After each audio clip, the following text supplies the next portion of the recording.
जंगल की गहराई में एक कहानी पुरानी है। जंगल का राजा जो सब पे भारी है, उसकी दहाड़ में छिपा संदेश है सारा।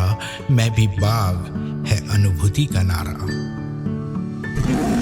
मैं भी बाघ, मैं भी बाघ, हाँ मैं भी बाघ, मैं भी बाघ, मैं भी बाघ, हाँ मैं भी बाघ। अपनी शक्ति को पहचान, बचाएंगे हम ये पर्यावरण ये वन। अपनी शक्ति को पहचान। तो आ गया वो और करंजी वो दिख रहा है, वो भी करंजी है। तो मैं देख रहा हूँ यहाँ करंजी भी है, मतलब किनारे किनारे है ना। किनारी जो करंजी होता है वो कहीं पर भी उसका बीज गिरा ना तो अपने यहाँ पर वो उग जाता है वो, है ना। तो अपन अब जो है यहाँ पर आ जाओ, आगे आओ सब, है ना। इधर भी आ जाओ, कुछ इधर आओ, पीछे खड़े हो।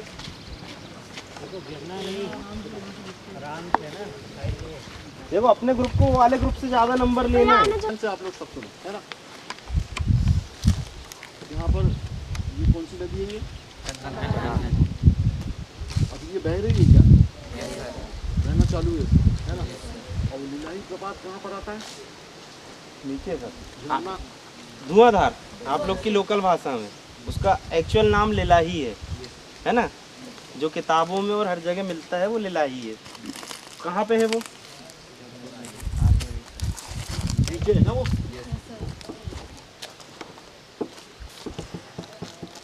इनको आवाज नहीं, ऊपर आवाज नहीं भाई, कौन है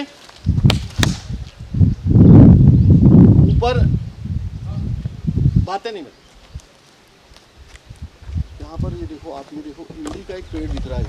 इधर भी इमली का पेड़, ये भी, ये बीज कहाँ से आया होगा? कैसे आया होगा? पक्षियों ने लेके आया होगा, है ना।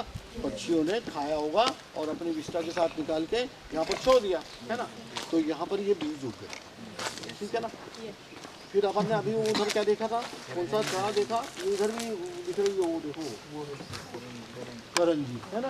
करंजी, और ये पूरे जो दिख रहे हैं इसमें बीच में भी करंजी दिख रही है, और बाकी जो कौन से दिख रहा है इसमें कौवा, कौवा, है ना। तो अब वहाँ पर क्या दिख रहा है आपको? नदी के किनारे कौवा दिख रहा है, इधर भी दिख रहा है। तो नदी के किनारे झाड़ दिख रहे हैं, दिख रहा है ना झाड़। अब यहाँ पर झाड़ नहीं है नदी के किनारे,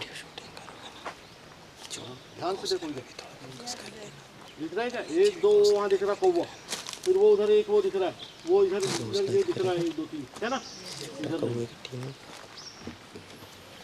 इधर से ये क्या हुआ है भाई? इधर से क्या टापू बन गया है क्या बीच में? हाँ सर, टापू है। टापू दोनों तरफ से, दोनों साइड से, दोनों तरफ से नदी आई है। हाँ। इसका क्या कारण है? देखो वो वहाँ पर जो जितने भी मतलब वृक्ष लगे हुए हैं ना, वो क्या कर रहे हैं, क्या कर रहे हैं? वो सीधा ऐसा नदी क्यों नहीं, ऐसा फैला क्यों नहीं, वो टापू क्यों बन गया? तो बताएगा क्या टापू कैसे बना? वो टापू ऐसे बन गया कि वहां पर जो मिट्टी का कटाव, मिट्टी बहना बंद हो गया ना। बाढ़ भी आई होगी तो भी पेड़ों के कारण मिट्टी बह नहीं पाई, ठीक है ना। तो पेड़ क्या करते हैं भाई? मिट्टी का कटाव रोकते हैं। इस तरफ आप देखो, अच्छा एग्जाम्पल है, इधर जितने किनारे किनारे पेड़ लगे हुए हैं, ये सब सारे के सारे मिट्टी को रोके हुए, नदी को चौड़ी हुई है। अब इधर स्थिति गलत आई होगी, जब ये उधर से चला, ये टापू बना है, तो उधर कहीं प्रवेश किया होगा पानी, और वो भी किसके कारण? पेड़ पौधे नहीं रहे होंगे उसके कारण, और सीधा यहाँ पर भी पेड़ पौधे कम रहे होंगे और सीधा आया पानी। और इधर देखिए स्थिति खराब है, क्योंकि पेड़ पौधे नहीं है तो पूरी चौड़ी होगी, है ना। तो नदी का चौड़ी होना अच्छा है क्या? तो क्या होता है,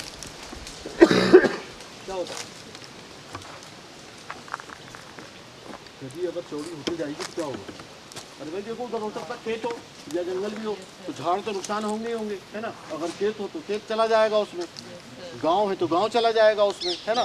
तो नदी को चौड़े होने से हमको हमेशा बचाना है। हमारे चाहे गांव का नाला हो, चाहे नदी हो गांव में, तो उनके किनारे हमेशा कौन से पेड़, कोई भी पेड़ होना चाहिए। तो जड़ उसकी क्या करती है? बांध के रखती हैं उसको, ठीक है ना। अब ये देखिए यहाँ पर दिख रहा है वो करंज दिखा, कौवा दिखा, और ये भी कौवा है ना। तो ये किनारे कौवा जो है देखिए इसके किनारे पाया जा रहा है, इसके किनारे, इसके नदी के किनारे, है ना। और कहीं कहीं नदी के बीचों बीच भी पाया जाता है। लेकिन एक बात ध्यान रखेंगे आप, जहाँ बहुत पानी हो, हमेशा पानी भरा रहता है, वहाँ पर कौवा नहीं आता, लेकिन नदी के किनारे जरूर आता है। जहाँ बीच में मतलब नदी में पानी ना हो, जैसे ऐसा भाव हो, तो वहाँ आ जाता है ना। उसकी जड़ें लगातार पानी को बर्दाश्त नहीं करती, वैसे से पानी डूब जाएगा तो वो नहीं आएगा, सूख जाएगा, ठीक है ना। नदी के किनारे दूसरे पेड़ आते हैं नदी के किनारे, जैसे आम लगा दो तो किनारे तो रह जाएगा वो, लेकिन ज़्यादातर वो पानी जैसे ही आए तो उसकी जड़ें फड़ जाती है। और यहाँ पर कौन से अपन देख रहे हैं, एक तो करंज देख रहे हैं और कौवा, ठीक है ना। करंज कौवा दोनों मतलब पानी में उगने लायक और बड़े होने लायक पेड़ पौधे, है ना, बड़े होने लायक पेड़। तो जितने हमारे अभी तो यहाँ की बात कर रहे हैं अपन, हम तो बीच जंगल में खड़े हैं, है ना। लेकिन गाँव की या शहरों की स्थिति ये देखिए पर कि जो बड़ी बड़ी नदियाँ हैं उनके किनारे पेड़ पौधे खत्म हो गए।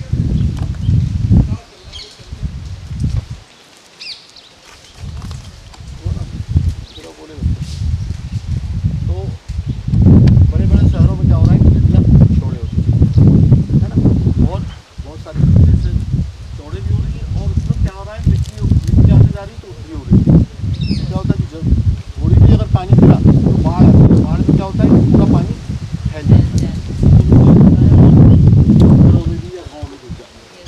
पहले क्या होता था कि नदियाँ गहरी रहती थी, तो क्या होता था कि पानी बाढ़ जब बहुत ज़्यादा पानी गिरेगा तब पानी ऊपर से छलकता था या बाहर, ठीक है ना। आजकल ये आने लगी ना नदियाँ, तो उसके बाद क्या हो रहा है कि नदियाँ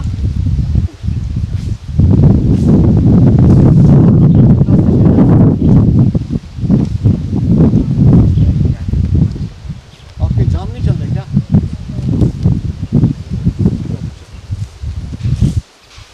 यहाँ पर हम लोग सब पूरा जंगल पहाड़ है ना। सबसे पहले तो पानी जो है ना कैसे जाता है और नदियाँ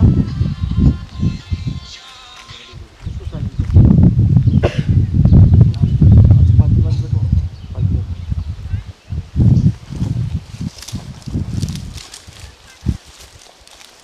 जितने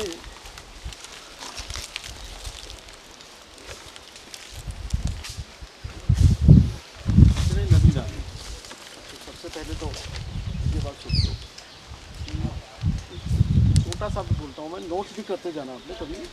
जल ग्रहण क्षेत्र, जल ग्रहण क्षेत्र, जल ग्रहण क्षेत्र, ये नया शब्द है आपके लिए, लेकिन मैं थोड़ा सा बताऊँगा सरल भाषा में आपको। जल ग्रहण क्षेत्र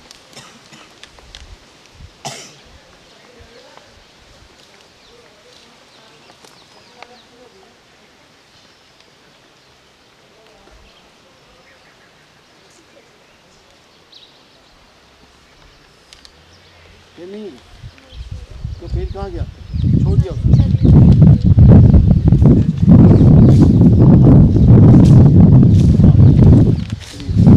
तो जल ग्रहण क्षेत्र है ना, जल ग्रहण क्षेत्र क्या होता है भाई, उसको अंग्रेजी में बोलते हैं कैचमेंट एरिया।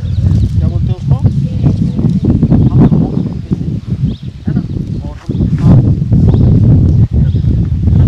जल ग्रहण क्षेत्र का हमको ज्ञान होना चाहिए, ठीक है ना। क्योंकि हमारा जीवन वैसे तो सभी का जीवन बिना पानी के तो किसी का जीवन नहीं है ना। पानी के बिना और ऑक्सीजन के बिना, अनाज के बिना, है ना, भोजन के बिना। इधर ध्यान देंगे आप लोग कहाँ देख रहे हो, मैं बोला बार बार बोल रहा हूँ, इधर ध्यान देंगे आप लोग, है ना। कहीं दूसरी तरफ बिल्कुल ध्यान नहीं होगा।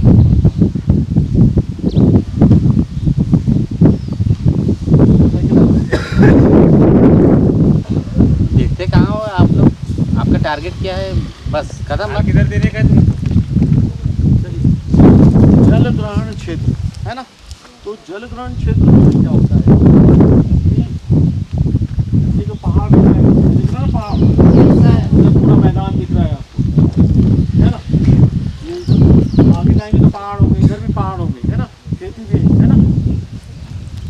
तो इस नदी में यानी कन्हार नदी में जहाँ जहाँ का पानी आएगा, जिस जिस क्षेत्र का पानी आएगा,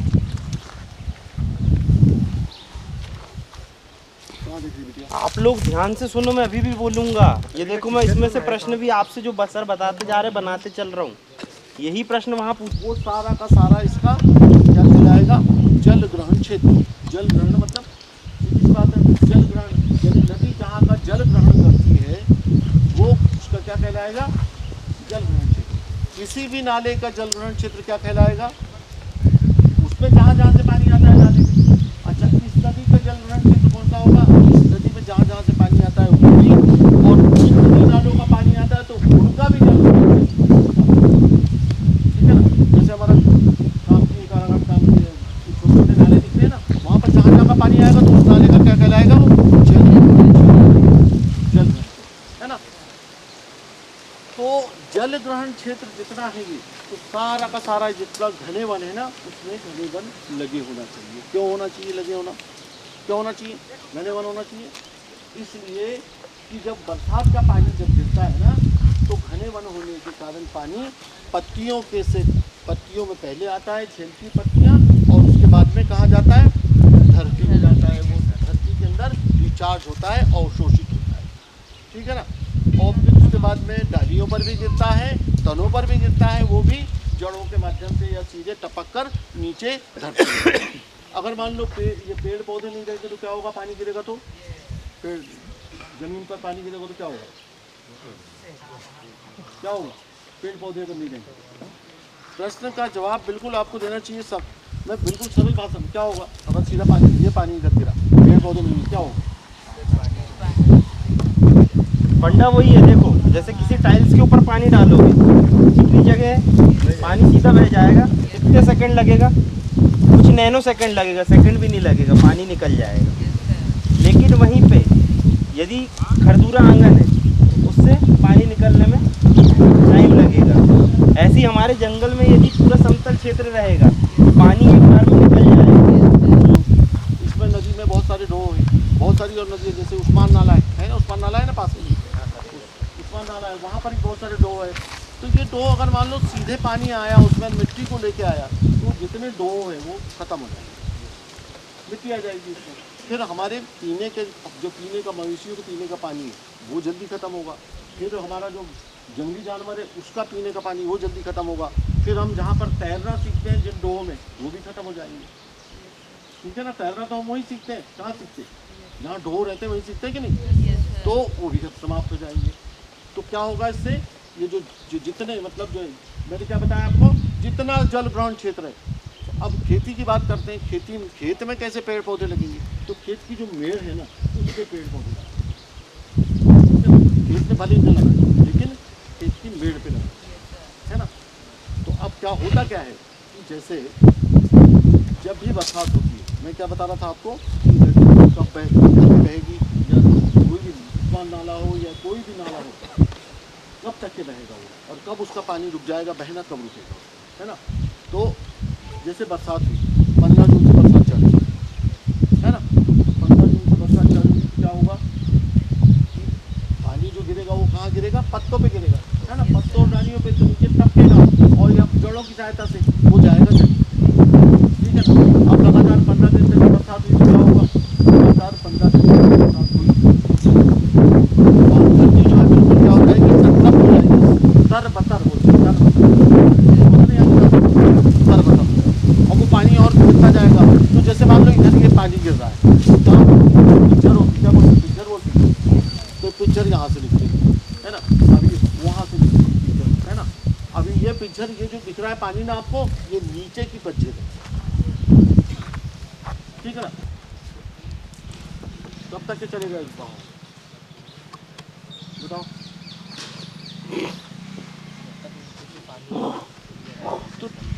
तो नीचे तक के पानी, देखिए पानी का बहाव धीरे धीरे कम होता है नदी नालों में, जैसे जैसे गर्मी आती है ना। तो जब जैसी बरसात खत्म होती है तो होता क्या है कि जंगलों में भी सूरज की किरणें ज़मीन पर पड़ती है ना।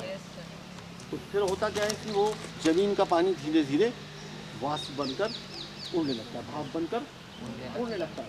तो 1 फीट नीचे गया, 2 फीट नीचे गया, फिर 4 फीट गया, फिर 5 फीट गया, फिर 10 फीट गया।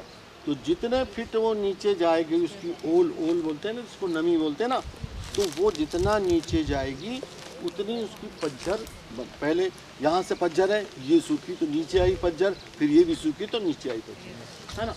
तो जहाँ पर बहुत ज़्यादा घने जंगल होंगे ना, तो वहाँ की पतझर बहुत समय लगेगा उसको सूखने के लिए। क्यों कि सूरज की किरणें इसमें खुले क्षेत्र में तो ज़्यादा आ जाएगी, खुला रहेगा क्षेत्र वहाँ तो बिल्कुल जल्दी जल्दी सूखेगा, और जहाँ पर घना जंगल होगा वहाँ पर वो धीरे धीरे सूखेगा, और धीरे धीरे सूखेगा तो क्या होगा कि वहाँ की पतझड़ जो है ज़्यादा दिनों तक चलेगी।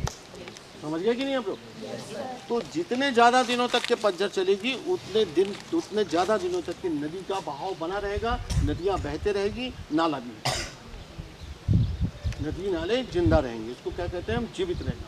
ठीक, पहले मैं बताया ना, अभी बताया था मैंने, सन 90-91 तक के पूरे वर्ष भर ये नदी कनान नदी बहती रहती है ना, लेकिन अब नहीं बहती। अब हो सकता है मार्च में जाके मतलब ये बहना रुक जाए।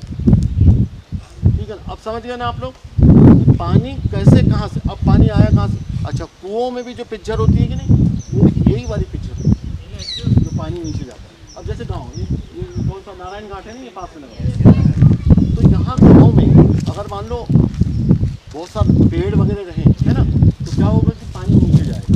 तो वहाँ का यानी उस एरिया का, जैसे काराघाट का या पलास पानी, तो वहाँ का पानी हमको वही, अब इसका मतलब क्या निकला कि हमको जहाँ जैसे गांव में पेड़ पौधे हम लगाएंगे, काय के लिए लगाएंगे? नीचे जाए, हवा के लिए, है ना। तो जहाँ जहाँ खाली स्थान है वहाँ लगाएंगे। दूसरा, हमारे गाँव में जब भी हम लोग पक्की छत बनाते हैं ना, पक्की छत, अच्छा पक्के मकान बनने लगे ना, तो उसका पानी छत का पानी है वो नीचे गिरता है ना, और वो जितना कंपाउंड है हमारा परिसर जो भी है जहाँ पर हम रहते हैं, उसको एक ढाल बनाया, और उसको पानी गिरा वो जैसे इधर ढाल बनाया, इधर गड्ढा बनाया, तो गड्ढा उसको बोलते हैं सोख पिट, यानी पानी को सोखने वाला। तो वो कहाँ जाएगा पानी? बरसात का पानी नीचे चला जाएगा, है ना। तो हमारे यहाँ पर कुओं का पानी का स्तर, कुओं में जल्दी पानी निकले, पानी का स्तर ऊँचा रहेगा, है ना। तो इस तरह का क्या सब घरों में होना चाहिए, ठीक है ना। तो वास्तव में क्या है कि हमको पानी की एक बूंद बर्बाद नहीं होनी चाहिए। कैसे? वो तो अभी मतलब साहब ने बताया था, वो अलग चीज़ है कि अपन जैसे पानी जैसी आवश्यकता समाप्त हुई तो अपन उसकी टोटी बंद कर दो जल्दी, तो पानी बर्बाद ना, वो अलग चीज़। लेकिन जो बरसात का पानी है वो हमको एक बूंद भी बर्बाद नहीं होगी। कैसे? जो हमारा घर का पानी है, जो घर के आसपास आता है, वो घर के अंदर ही वहीं चला जाएगा। जो गांव का पूरा पानी है वो गांव में चले, जो खेत का पानी है वो खेत में चला जाए, और जो जंगल का पानी है वो जंगल में चला जाए। तो हमको कभी भी जो है पानी की दिक्कत नहीं आना है ना। फिर एक बात आपने बार बार सुनी होगी, टीवी में सुनी होगी कि आने वाला मतलब अगला जो विश्व युद्ध होगा वो काय के लिए होगा? पानी के लिए, है ना, जल के लिए होगा, ठीक है ना। अगर हम लोग मतलब पहले से ही अगर सावधान रहते हैं, अगर पेड़ पौधे लगाते हैं और पानी को भूमि के अंदर डालने का यानी उसको रिचार्ज करने के लिए सतर्क रहते हैं या उपाय करते हैं, तो हम लोग पानी के लिए परेशान नहीं होंगे, ठीक है ना। अब जैसे अपन एक खेत की बात करें, खेत है प्लेन, उसमें झाड़ पेड़ नहीं, प्लेन खेत है, पानी गिरा तो चला जाएगा नीचे वो, क्योंकि पानी गिर रहा है तो वहाँ पर कहीं बहने के लिए रास्ता उसको इसलिए नहीं कि समतल है ना। ज़्यादा पानी गिरेगा तो बाहर जाएगा वो, बाकी धीरे धीरे पानी गिरेगा तो उसके अंदर चला जाएगा। लेकिन होगा क्या कि जैसे ही मतलब जो बरसात खत्म हुई तो उस पर सूरज की किरणें सीधे पड़ेगी और वो जल्दी जल्दी जल्दी जल्दी जल्दी सूखता जाएगा और उसकी पिक्चर जो है जल्दी से। तो ये कुल मिला के ये है कहना मेरा कि जितने भी नदी नाले, जितने भी कुएँ जब तक कि जो बहते हैं या उसमें कुएँ में पानी रहता है वो केवल पिक्चर के बल पे, है ना। और कहीं नहीं कि ऐसा बरसात में पानी गिर गया, आ गया, चला गया, ऐसा कुछ नहीं है। जब तक कि ये नहीं रहेंगे पेड़ पौधे तो अंदर पानी नहीं जाएगा। समझ गया नहीं बात? अच्छी तरह समझ गए?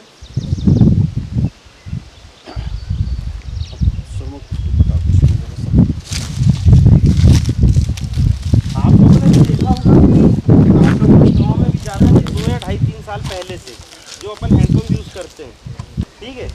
फिर वो आगे बेन गंगा कहीं कहाँ गोदावरी में मिली, और वहाँ से फिर वो गोदावरी निकल गई कहाँ समुद्र में। जाना सभी को समुद्र में ही है ना। तो अच्छा, तुमको पता है कनान कहाँ से निकली? कनान निकली अपने पास दमुआ से निकली है, और क्या नाम से उसको बोलते हैं, सतपुड़ा पर्वत माला, गोपतराई बोलते हैं, गोपतराई। गोपतराई स्थान है उसका नाम, गोपतराई स्थान है, गोपतराई दमुआ ब्लॉक में। तो अब जैसे वो पानी को डायरेक्ट कन्हान में ना आए या नालों में ना जाए, क्योंकि यार भाई पानी तो सीधे सीधे निकल रहा है, आप और नोट जाके कर लो, समुद्र में गोपतराई मिल से जाएगा तो निकली वो अपने उपयोग के लिए नहीं नोट करो, बचेगा। गोपतराई से आपको पता है पृथ्वी में पानी पीने के लिए केवल कितने प्रतिशत है? केवल 2% पीने का पानी है, बाकी जितना पानी है वो यूजलेस पानी है, उसको हम पीने के लिए उपयोग नहीं कर सकते। हम लोग की तो यही सोच रहती है कि यार भारत के तो चारों तरफ पानी के समुद्र है, तीनों तरफ, है ना, और नदियाँ भी पर्याप्त है, तो हमारे लिए सब पानी पर्याप्त होगा, पर ऐसा नहीं है। पीने का पानी केवल 2% का है, बाकी सारा पानी खारा पानी है ना, जिसका उपयोग हम पीने के लिए भी नहीं कर सकते, खाना बनाने के लिए भी नहीं कर सकते, ये है। तो इस वजह से अपना जो हैंडपम्प है, हैंडपम्प से दूर उनने क्या बनाया, वाटर हार्वेस्टिंग सिस्टम बोलते हैं इसको, है ना, कि इसमें पानी गया और इसके बाद वहीं से वो भूमिगत हो गया, आगे नहीं बढ़ पाया। तो इसी के लिए सर ने जो आपको बताए हैं कि हमारे जैसे हम मकान वगैरह बनाते हैं, तो मकान से हम पहले होता था कि 4-4, 5-5 पाइप निकाल के जो बारिश का पानी था उसको ज़मीन में गिराते थे, पर आजकल एक सिस्टम बन गया कि सारा स्लोप दे के एक ही पाइप निकाल दिया जाता है। तो हमें कोशिश ये करना चाहिए कि हम वो जो अपने हैंडपम्प के सामने जो वाटर हार्वेस्टिंग सिस्टम बना है, उसी तरीके के सिस्टम को हम जो हमारे छत का पानी है उसको प्रोटेक्ट करने के लिए छत के पानी के नीचे बनाएं। तो हमारे छत का जितना भी पानी है वो पूरा कहाँ चले जाएगा, ज़मीन में चला जाएगा। अब वैसे ही ज़मीन पे चला जाएगा। अब जैसे सर ने बताया आपको कि ये पानी ऊपर से गिरा, ज़मीन ने इसको सोख ली, अब नदी का लेवल भी उतना ही है, तो नदी में जब पानी भरा रहेगा तो इधर से वो पानी नहीं लेगी, इधर थोड़ा सा गिरेगा तो ऊपर ढलानी पहाड़ी क्षेत्रों से ढलानी क्षेत्रों में पानी का रिसाव चालू होगा, फिर और नीचे जाएगा तो और तीव्रता से आएगा। तो यदि ऊपर भी पानी का स्टोर पर्याप्त है और नदी में पानी है, तो धीरे धीरे रिसाव से ना 12 महीने नदी कम होगा पानी, और ना ही इधर कम होगा, और पानी का जो हमारा लेवल है उसके कारण ठंडक बनी रहेगी। जब अभी जैसे आपको मैं बैठा दूँ कहाँ 5 मिनट धूप में, तो आप 5 मिनट में ही बोलोगे ना सर वो छाँव में ही अच्छा था, तो ऐसा ही है, क्योंकि यहाँ ठंडक है, ठंडक बनी रहेगी। तो जैसे सर ने अभी आपको रेंजर साहब ने बताए थे वो कांच वाला, गाड़ी में कांच, कौन सा प्रभाव था वो, ग्रीन हाउस प्रभाव बताए थे, उसका कारण बताए थे कार्बन डाइऑक्साइड, है ना। तो ऐसे ही ठंडक रहेगी तो सब बढ़िया रहेगा। और हम जंगल क्यों लगा रहे हैं, जंगल क्यों बचा रहे हैं, भाई पृथ्वी की ठंडक को बनाए रखने के लिए। तो क्या समझे, क्या समझे, पेड़ पौधे तो लगाने चाहिए, उसी के लिए तो अपन प्रयास कर रहे हैं, वो नहीं। अब अपने को पेड़ पौधे भी लगाना चाहिए और वाटर हार्वेस्टिंग भी बनाना चाहिए, है ना। और ऐसे ही क्या नाम से हमें जहाँ पे भी जैसे जगह मिली, जैसे जंगलों में नालों पे आपने देखे होंगे कि पत्थर के कुछ चेक डैम बनाते हैं, है ना, पत्थर की ऐसी कुछ ऐसे नदी नाले बहते आ रहे हैं तो उसमें ऐसे पत्थर के अवरोध बनाते हैं। इसी तरह हमारे खेत के अगल बगल में भी हो तो हमें बनाना चाहिए। भाई खेत में जैसे मिट्टी कटती तो हम जैसे बांध डालते हैं, बंधा बोलते हैं जिसको, है ना, वो क्यों डालते हैं कि भाई मिट्टी ना बहे, मिट्टी नहीं बहेगी तो पानी रुकेगा। ये सब इसीलिए किए जाते हैं, ये सब भूजल संरक्षण कार्य कहलाते हैं। अच्छा ये बताओ, जंगल में आग लगाना चाहिए कि नहीं, क्यों नहीं लगानी चाहिए, तो कचरा रहता साफ कर देना चाहिए, क्या दिक्कत है लगाने में अंगार, बस इतना ही होता है। अपने को पेड़ पौधे से क्या, अपने पास तो पर्याप्त पेड़ पौधे हैं, अपने क्या टेंशन, शहर मान ले जाने, उनको दिक्कत होगी, लकड़ी नहीं मिलेगी उनको।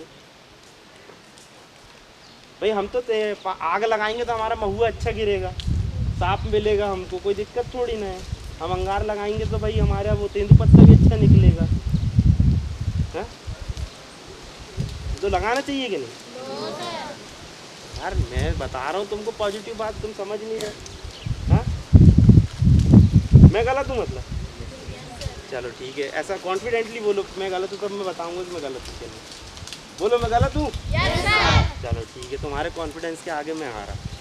देखो अब मैं बताता हूँ जंगल में आग क्यों नहीं लगाना चाहिए, और ये सच्चाई है, जंगल में आग नहीं लगाना है, और यदि कोई लगाए तो उसका नाम हमको बताना है।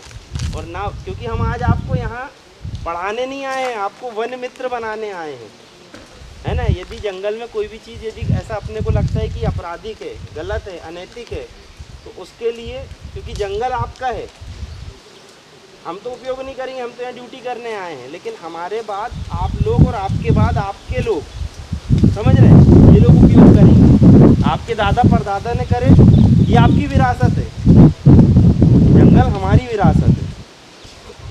क्या होता है जनरली कि हम थोड़े से महुए को बीनने के चक्कर में आग जला के सफाई करते हैं, ठीक है। हम थोड़ा सा सोचते हैं कि जंगल में आग लगा तो सांप परेशान होते रहेंगे, कई लोगों की ये भी सोच रहे थे। जंगल में आग इसलिए मत लगानी, क्योंकि क्या होता है कि जब बारिश का पानी गिरता है, भाई जंगल में यदि पत्ते हैं तो बारिश का पानी गिरेगा, पहले किस पे पड़ेगा? पत्तों पे पड़ेगा, पत्ते सड़ेंगे, पत्ते सड़े तो क्या बना? खाद बनी, खाद बनी, खाद बन के वहीं गिरी, है ना। अब उसके बाद क्या होगा कि जमीन की जो पोषक क्षमता रहती है ना, उर्वरक क्षमता बोलते हैं अपन, उर्वरक क्षमता बढ़ेगी, तो उसका जैसे हम हमारे खेतों के लिए खाद तैयार करते हैं, भाई जंगल में तो कोई देने वाला है नहीं, इसके लिए सरकार भी यूरिया DAP नहीं देगी, तो इसके लिए जो नेचुरल खाद है वो यहाँ से तैयार होगी, तो पेड़ पौधे बढ़ेंगे उसी से। अब यदि उसमें से भी पानी का बहाव तेज आया तो ऊपर से जो कुछ पत्ते जो सड़ जाते हैं वो बहते हुए कहाँ जाते हैं? जो हमने पत्थर के बनाए के चेक डैम, है ना, जो बांध बनाए हमने छोटे छोटे नालों में, उसमें जाके वो पत्थर में अड़ते हैं, तो आप देखना उसमें जाके पानी भरता है, फिर जब वो पूरा फुल भर जाएगा तब वहाँ से निकलेगा तो अगले पे जाएगा, फिर अगले से निकलेगा तो अगले पे जाएगा। तो हम यदि छोटी छोटी चीज़ों पे ध्यान दें तो हम पानी को डायरेक्ट नाले और नदी में जाने से रोक सकते हैं। इसलिए जंगल में आग नहीं लगाना चाहिए। और हम जंगल में आग लगाते हैं तो फिर क्या बोलते हैं आप लोग, बाघ को पुल्ली बोलते हैं ना, पुल्ली घर आता है, फिर घर पे आके ऐसा कांड करके जाता है जैसा अभी नारायण घाट में किया था। भाई हम उसके घर में जाएंगे, उत्पात मचाएंगे, तो वो भी हमारे घर आके उत्पात मचाएगा। उसको उसके घर में रहने दो, अपन अपने घर में रहो, रिश्तेदारी इतनी बनाओ कि जाते आते की भाईबंदी सी रहे। ठीक है, और तो नहीं लग रहा किसी को? ये भी नोट कर लेना। और फिर वैनगंगा कहाँ मिलती है? कन्हान, फिर वैनगंगा, फिर वैनगंगा के बाद में ये मिलती है गोदावरी में, और गोदावरी के बाद में ये अरब सागर में गिरती है। क्या हुआ, क्या बताया मैंने आपको? कन्हान नदी कहाँ मिली? वैनगंगा में, डैश करके वैनगंगा, फिर वैनगंगा डैश करके गोदावरी, और फिर गोदावरी के बाद में डैश करके अरब सागर। अच्छा, आपको पता मध्य प्रदेश की सबसे बड़ी नदी कौन सी? क्या, जोर से बोलो। गंगा मध्य प्रदेश की सबसे बड़ी नदी है। ताली बजाऊंगा मैं। हाँ, ये लड़की सही बोली, नर्मदा है ना। और सबसे छोटी नदी? हाँ, सबसे छोटी बताओ। तवा। और तवा भी जाके कहाँ मिली? नर्मदा में। तवा नदी। उनका ट्रैक क्लियर कर लिया उनने। कहाँ जाएगी?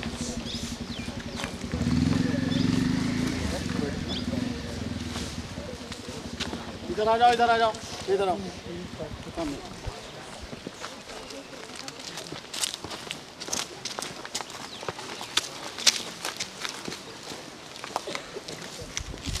इनको जलग्रहण क्षेत्र का बताया गया? जलग्रहण क्षेत्र वाला बताया गया? क्यों रेंजर से नहीं बताया। जलग्रहण क्षेत्र वाला कुछ बताया? नहीं बताया। अभी देखिए, जलग्रहण क्षेत्र आपको बताया नहीं मैंने? Yes sir. आप ही बता दो किसको कहते हैं जलग्रहण क्षेत्र? किसी भी नदी का नाले का जलग्रहण क्षेत्र क्या, इसको परिभाषा बताओ। किसी भी नदी का है, किसी भी नाले का जलग्रहण क्षेत्र कौन सा होता है? तुमने बस ध्यान से सुना ही नहीं। हाँ बोलो बोलो, कोई बोलो। अरे जो आता है वो बता दो भाई। अच्छा, ग्रहण करने का मतलब क्या होता है ये बताओ। कहाँ खाना खाना होता है? वो भोजन ग्रहण करने का मतलब होता है खाना खाना।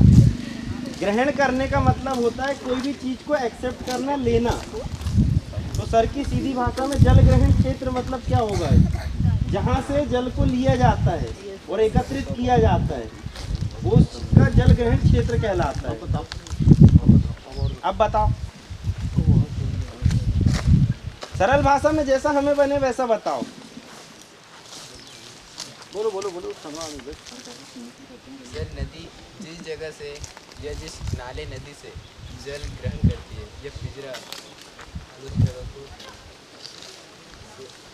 नदी नाले, कोई भी नदी कोई भी नाला जिन स्थानों से जल उसमें आता है, जहाँ जहाँ से, जैसे मान लो एक रान नदी है, ये सब तरफ से पानी आ रहा है, ये इसका क्या कहलाएगा? जल ग्रहण क्षेत्र। और जल ग्रहण क्षेत्र की बात मैं कर रहा हूँ, हमारा जो छोटा से छोटा नाला है उसका भी जल ग्रहण क्षेत्र होता है। जैसे पलास पानी में हो, चाहे सराघाट काम के छोटा नाला है ना, उसका उसमें जहाँ जहाँ का पानी आता है वो जल ग्रहण क्षेत्र उसका। आप लोग सुन रहे हैं? आप लोग पीछे जो अभी आए हैं, जहाँ किसी भी नाले में या किसी भी नदी में जहाँ जहाँ का पानी आता है, चाहे वो खेत का हो, चाहे जंगल का हो, पहाड़ का हो, कहीं का भी हो, वो उसका क्या कहलाएगा? जल ग्रहण क्षेत्र। यानी वो जहाँ से पानी, वो नाला या नदी जहाँ से पानी प्राप्त करती है, यानी जहाँ जहाँ का पानी इसमें आकर एकत्रित होता है, इकट्ठा होता है। ठीक है ना? तो मैंने अभी ये बताया था सबको कि भाई जितने ये जल ग्रहण क्षेत्र है, जल ग्रहण क्षेत्र मतलब ये खेत भी जल ग्रहण क्षेत्र में आएगा, ये पहाड़ भी जल ग्रहण क्षेत्र में आएगा, और उधर ऊपर वाला पहाड़ भी जल ग्रहण क्षेत्र में आएगा। तो यहाँ पर इधर ध्यान दो आप लोग, खुदे हैं। हाँ, तो ये सारे के सारे जल ग्रहण क्षेत्र घने होना चाहिए। कैसे होना चाहिए? घने। क्यों घने होना चाहिए भाई? घने क्यों होना चाहिए? घने इसलिए होना चाहिए, घने इसलिए होना चाहिए, उधर जाने दो कुछ तो भी छोटे हो गया तो देखो ना, जाना है, चलना है साथ। ऐसा क्यों होना चाहिए? जो नदी ना, जो जितने भी मतलब ये पहाड़ है और जितने मैदान है, इनमें अगर घना जंगल होगा, पेड़ पौधे अच्छे होंगे, तो क्या होगा कि जब बरसात का पानी जब गिरेगा, है ना, गिरेगा तो क्या होगा कि उसके ऊपर जैसे पहले पत्तों पे गिरेगा, डालियों पे गिरेगा, तनों पे गिरेगा, तो वो धीरे धीरे कर नीचे आएगा या टपकेगा। तो क्या करेगा? वो धरती के अंदर जाएगा, जमीन के अंदर जाएगा। तो जमीन के अंदर जाएगा मतलब वो जमीन के अंदर इकट्ठा होगा। अगर मान लो पेड़ पौधे नहीं रहे तो क्या होगा कि पानी सीधा गिरा और सीधा बह के और सीधा नदी में आ जाएगा, अंदर नहीं जाने, अंदर बिल्कुल नहीं जाएगा अंदर। ठीक है ना? और साथ में क्या करेगा कि बहुत सारी मिट्टी बहा के लेके आएगा, है ना? अब जो है मान लीजिए बिटिया,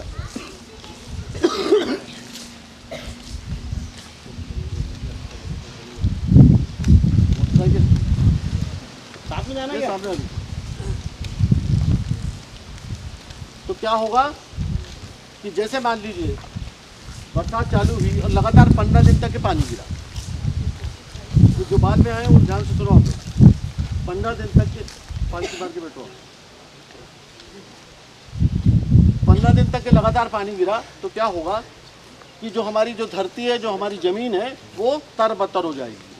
तरबतर हो जाएगी कि नहीं? पानी पानी हो जाएगा ना उसमें। तो फिर वो कहीं ना कहीं से क्या होगा कि पिज्जर बन के निकलना चालू करेगी, है ना? तो जैसे ऊपर पहाड़ पे है तो नीचे वाले भाग से वो पिज्जर बन के निकलेगी, है ना? तो वो कहाँ आएंगी? पहले छोटे नाले में आएगी, है ना? फिर जो नाला जिस नदी में जाता है वहाँ आएगा, या सीधे सीधे नदी में आ जाएगी पिज्जर, है ना? अब क्या होगा कि जब तक के बरसात होते रहेगी तब तक के तो ठीक है, मतलब चलते रहेगी पिज्जर और पानी नीचे जाएगा, पत्तों की सहायता से बंद बंद करके पानी नीचे जाएगा और धरती तरबतर रहेगी पूरी बरसात भर। और उसके बाद में क्या होगा? जब बरसात समाप्त हुई तो क्या होगा कि सूरज की किरणें धरती पर पड़ने लगेगी ना सूरज की किरणें। तो धरती की नमी जो है धीरे धीरे क्या होगी, आप ही बताओ क्या होगा, भाप बनकर पानी उड़ेगा। तो पहले 1 फीट जाएगा, फिर 2 फीट जाएगा, फिर 3 फीट जाएगा।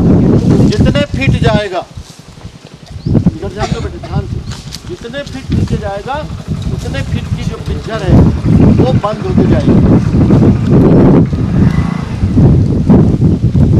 जितने फीट नीचे जाएगा उतनी जो है नीचे की पज्जर बंद होती जाएगी, ठीक है ना। फिर और नीचे गया 30 फीट तक के चला गया, 20 फीट तक के, तो वो 30 फीट तक की पिक्चर बंद। जैसे मान लीजिए कि हमारा जो जंगल बहुत ज़्यादा, इधर ध्यान दो बेटे, निकाल लेगा गाड़ी,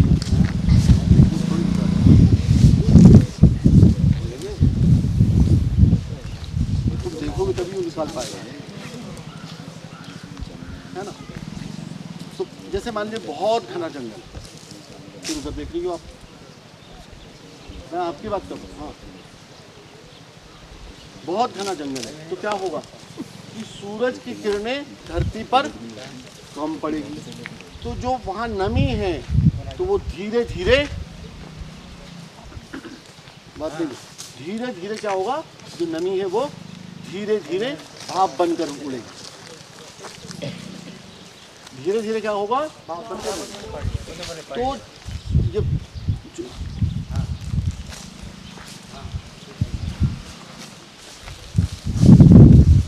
शांत भाई, आवाज नहीं कर पीछे हो तुम लोग यार, मतलब जो उधर ही ध्यान देते सीधे, मतलब जहाँ कहीं फोन की आवाज आई, मोटरसाइकिल की आवाज आई, इसलिए बोलना पड़ता ना, फिर कम जाएगी नीचे, है ना। तो धीरे धीरे भाप बनकर पानी उड़ेगा। तो जितने धीरे धीरे भाप बनकर पानी उड़ेगा उतने दिनों तक के वो क्या होगी, पिक्चर रहेगी। और वो पिक्चर जितने दिनों तक के रहेगी उतने दिनों तक के हमारी नदी और नाले बहते रहेंगे। अगर मान लो वहाँ पर जंगल बहुत कम है तो वो पानी जो है जल्दी से सूखेगा और वहाँ की पिक्चर जल्दी खत्म हो जाएगी और वहाँ के नदी नालों का बहना बंद हो जाएगा। और वहाँ के कुओं में भी पानी नहीं रहेगा, जल्दी वो भी चला जाएगा, वो भी पिक्चर से, है ना। अब दूसरा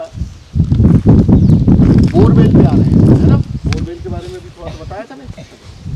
जो बोरवेल है इसमें ये कहाँ से पानी आता है, जमीन के अंदर का, इसको क्या कहते हैं अपन, भूगर्भीय जल। तो इसमें भी स्तर होते हैं, 50 फीट से आएगा, 150 फीट से आएगा नीचे से, है ना। कोई बोरवेल करते ना अपन, 150 फीट में पानी निकलता, 200 फीट में पानी निकलता, 1000 फीट में पानी निकलता, 1000 तक के जाता है और कहीं कहीं 2000 भी चला जाता है, ठीक है ना।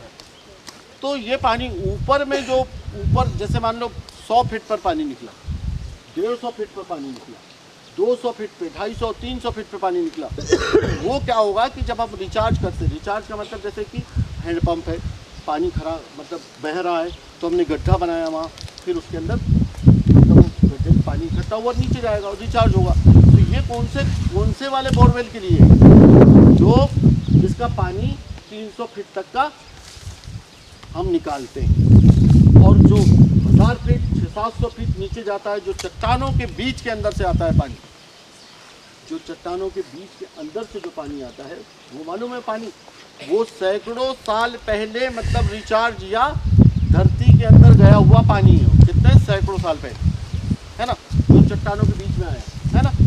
ये वाला पानी एकदम धीरे धीरे पृथ्वी में या मतलब जमीन के अंदर जाता है, क्योंकि चट्टानें तो पूरी रहती ना ऐसी, तो कहीं से छेद देखेगा, फिर वो धीरे धीरे अंदर जाएगा। तो उसके लिए लगातार बरसात होना, अच्छे जंगल होना, ठीक है ना, तब जाके वो रिचार्ज होगा। अभी वर्तमान की स्थिति में आप नोट कर लीजिए कि हमारा जो भूगर्भीय जल है, जो नीचे स्तर वाला जल है, जो चट्टानों के बीच वाला जल है, उसका हम 70% उसमें से हम निकाल चुके हैं, केवल 30% उसमें बचा हुआ है, 30%, ठीक है ना, 30% बचा हुआ है, 70% निकाल चुके हैं, यानी वो पानी भी समाप्त होने पर है। तो हमको मतलब जो है निश्चित रूप से ये जो वर्षा का जल है इसको जमीन के अंदर भेजना बहुत ज़रूरी है, ठीक है ना, ज़मीन के अंदर डालना बहुत ज़रूरी है। अच्छा, अब ये जो सैकड़ों वर्ष पहले, अब जैसे देखिए आप किसी पेट्रोल पंप पे हम पेट्रोल डीजल भराने जाते हैं ना, तो उसमें पीछे एक टैंकर होता है ना, तो इधर वो बेचते जाता है और वो उधर टैंकर भरते जाता है ना। अगर मान लो वो टैंकर में वो पेट्रोल डीजल डालना बंद कर दे और इधर से देते चला जाए तो क्या होगा, ख़त्म हो जाएगा।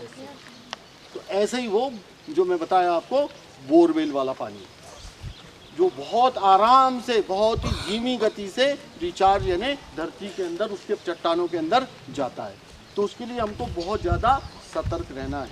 अभी मैंने एक बात बताई थी आपको कि हमारे घर का पानी हमको ऐसे पेड़ पौधे लगाना चाहिए, हमारे छत का पानी हमको मतलब हमारे परिसर है उसके अंदर डालना चाहिए। घर का पानी कहाँ, घर में, और गांव का पानी गांव में, और खेत का पानी खेत में, मतलब ज़मीन के अंदर, और जंगल का पानी जंगल। तो जंगल के पानी के लिए तो बहुत सारी चीज़ें, जैसे देखो ये नाला है तो हम उसमें बंधान बना देंगे, है ना, बहुत सारी चीज़ें बताई ना हमने। तो और एक तो पेड़ पौधे तो है, ठीक है, जहाँ पेड़ पौधे नहीं है वहाँ प्लांटेशन करेंगे, लगाएंगे वहाँ पर, ठीक है। जब भी अपन स्थान चेंज करें है किस जगह बैठेंगे।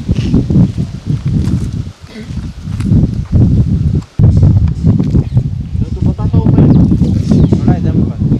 लावा गोगरी का नाम, अरे जल्दी बताओ यार, मजाक नहीं करो भाई, जल्दी बताओ। इधर देखो, लावा गोगरी का नाम क्यों पड़ा यार, टाइगर, तो उससे लावा गोगरी क्या संबंध भाई, वो तो लावा कोई नाम ही नहीं है, कौवा है वो तो, है ना। हाँ, और कोई बताए, हाँ चलो मैं बता, मैडम काट नहीं पाएंगे हम। सर्प नहीं होंगे तो क्या होगा,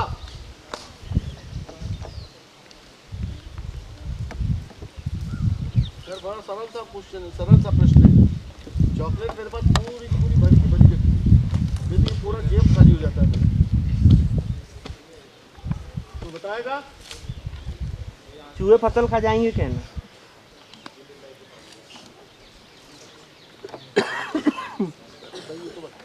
चूहे, सर्प अगर नहीं रहेंगे तो चूहे बढ़ जाएंगे, फिर फसल को भी खाएंगे वो, और तब कपड़े वपड़े भी कुछ जाएंगे, है ना। तो देखिए, एक तो मैंने क्या बताया, एक दूसरे से सब जुड़े है ना, और दूसरे ईश्वर को किसी की भी अति बर्दाश्त नहीं होती। अति मतलब अति क्या होता है, ज़्यादा, यानी ज़्यादा संख्या में, जैसे क्या मानव अगर ज़्यादा, मतलब मनुष्य ज़्यादा हो गए इसके, तो वो क्या करते, कैसा, क्या उपाय है उसके पास, क्या उपाय, हाँ, तो बैठ जाओ यार, बैठ के बताओ क्या है कि और ये आप मतलब जो है निश्चित ध्यान से सुन लीजिए, ये महामारी हमारे यहाँ तो अभी इसलिए नहीं पहुँच रही है, ये महामारी क्योंकि हमारे यहाँ इतने ज़्यादा पेड़ है, ऑक्सीजन ही ऑक्सीजन, शुद्ध वायु का भंडार। और जो बड़े बड़े शहरों में जैसे छिंदवाड़ा हुआ या उससे मुंबई हुआ, तो वहाँ पर तो ये कोई भी महामारी आएगी तो जल्दी से फैल जाएगी, है ना। मैंने अभी बताया था ना आपको, ऑक्सीजन जो है, जो मिट्टी हम शुद्ध वायु लेते हैं ना, तो हमारे शरीर की जो इम्यूनिटी है वो बहुत ज़्यादा मजबूत है, ठीक है ना। अब इससे भी ज़्यादा जो प्रदूषण हो रहे हैं ना, तो कहीं से भी बड़ी महामारी आ सकती है, तो मनुष्यों के लिए तो ठीक हो गया। फिर उसके बाद जैसे सर्प ज़्यादा होंगे तो क्या होगा,